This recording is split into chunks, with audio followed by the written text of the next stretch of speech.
Bom, o nosso entrevistado é Rômulo Paes, que é da Fiocruz de Belo Horizonte, que recentemente soltou um trabalho alertando para o perigo do sucesso do isolamento horizontal. Rômulo, eu queria que você detalhasse um pouquinho mais o trabalho. O que acontece é que o Brasil reagiu de uma forma tardia à questão do isolamento social. Aí, no Brasil, a gente tem usado esse termo de isolamento horizontal, mas, na verdade, seria distanciamento social amplo, esse seria o termo técnico correto. Mas, quando fez com uma certa ênfase, e houve uma adesão importante no Brasil todo. Aí tem várias formas de medir, mas nós chegamos a algum momento até a 70%, e depois recuou em torno de 55%, agora teria recuado um pouco mais ainda. De qualquer forma, este primeiro momento, os municípios que combinaram tanto uma rede hospitalar organizada previamente, ampliaram a sua capacidade de leitos e fizeram distanciamento social, conseguiram, portanto, organizar a fila para o atendimento dos casos mais graves, e dessa forma conseguiram uma situação de mais tranquilidade em relação aos outros municípios que não fizeram isso ou que não tinham redes hospitalares bem organizadas.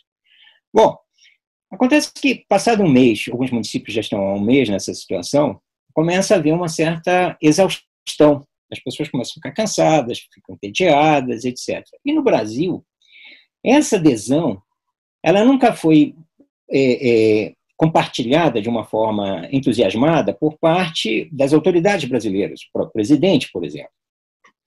E aí, nesse momento, faltaria, como qualquer processo mais longo, coordenação, incentivo, criatividade, para que nós pudéssemos manter um isolamento de uma forma adequada. E aparece uma questão também importante. As pessoas começam a achar o seguinte: mas Belo Horizonte é o caso.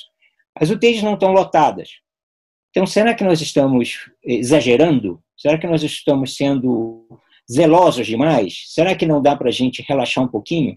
Aí acontece exatamente o que aconteceu em vários lugares na Itália.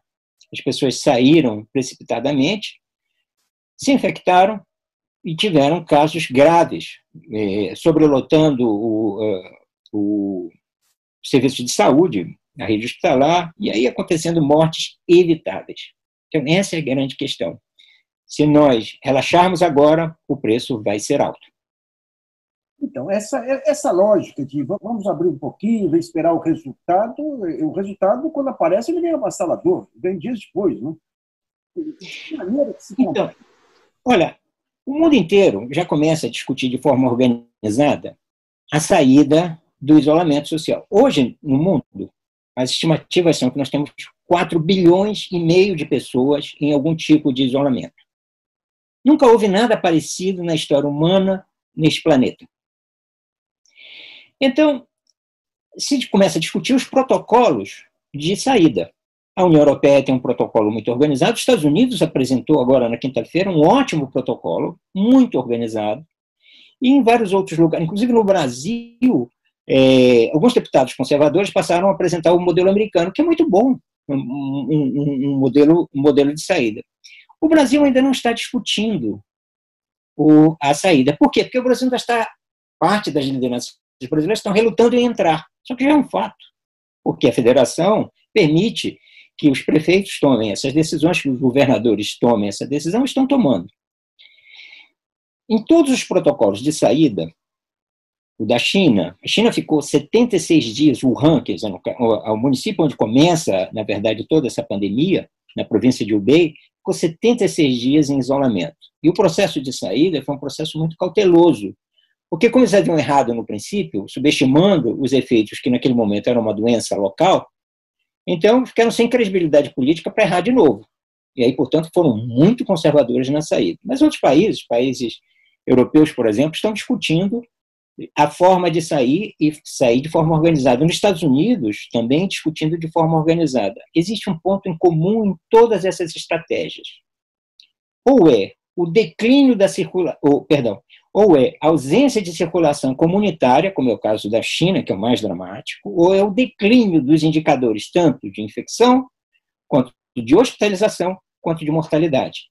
Não existe nenhuma situação no Brasil onde nós estejamos ainda no declínio.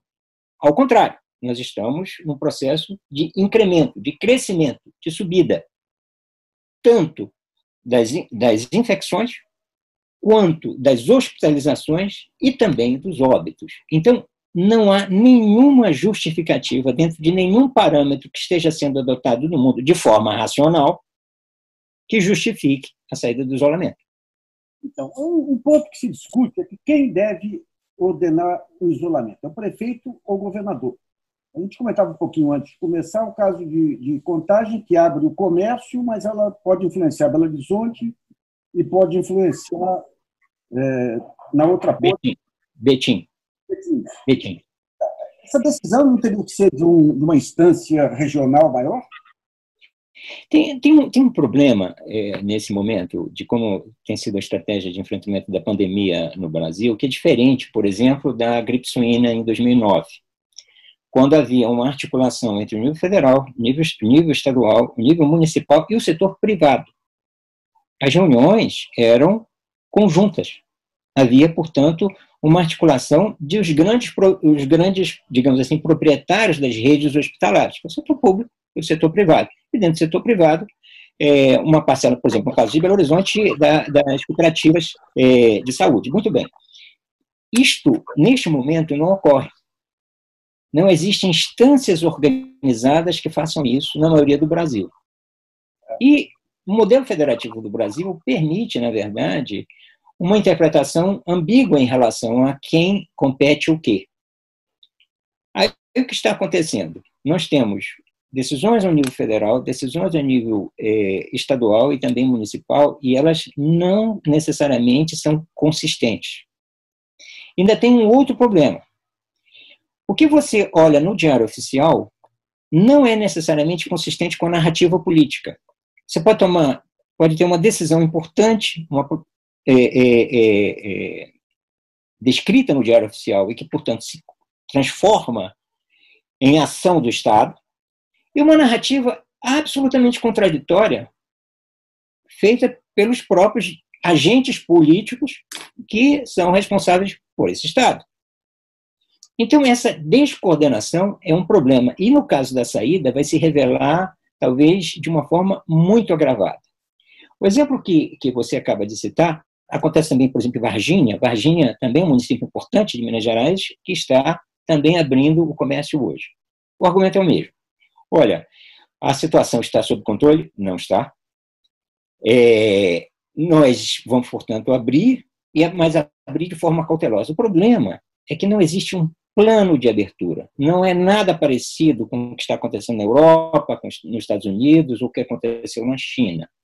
É simplesmente uma pressão do setor comercial, o pessoal da área de varejo, pressionando para que se abram os estabelecimentos.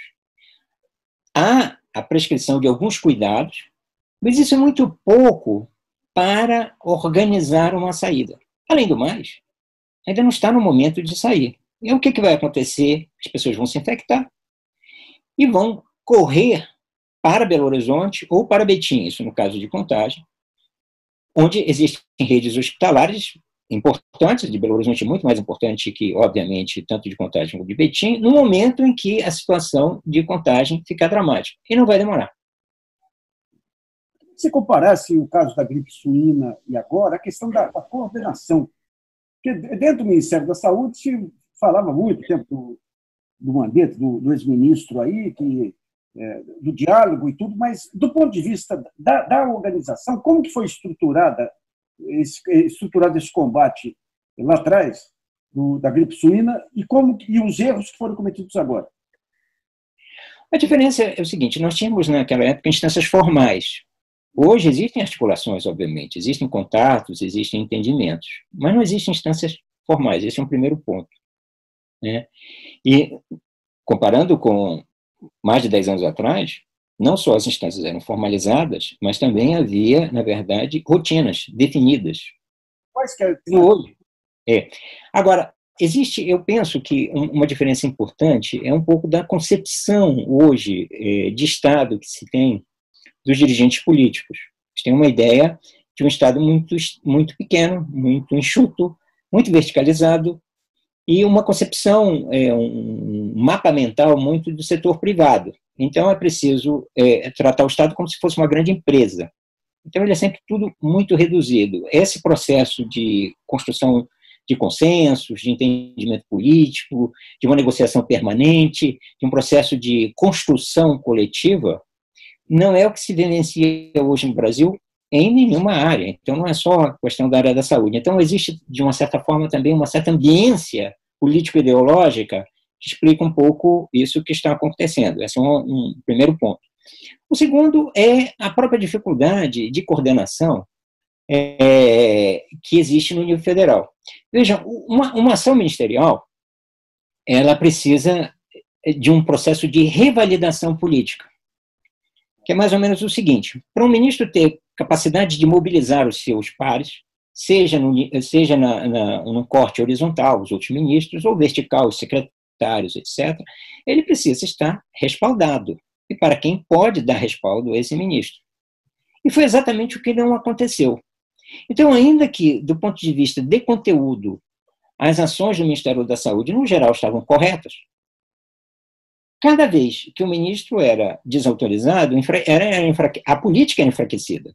Porque as pessoas se perguntam, bem, mas por que eu preciso ouvir esta autoridade sanitária, que é a maior autoridade sanitária do Brasil, se ele carece de respaldo, inclusive interno no próprio governo? Então, veja,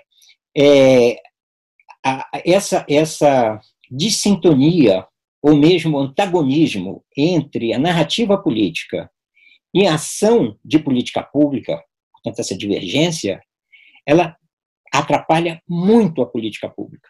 Muito fazer política. E política pública, o diabo mora na operação da política pública. Na hora que você vai fazer, é que a gente descobre os problemas. Romulo, quando você fala nas instituições, em 2000, quais que eram os organismos que permitiam essa coordenação?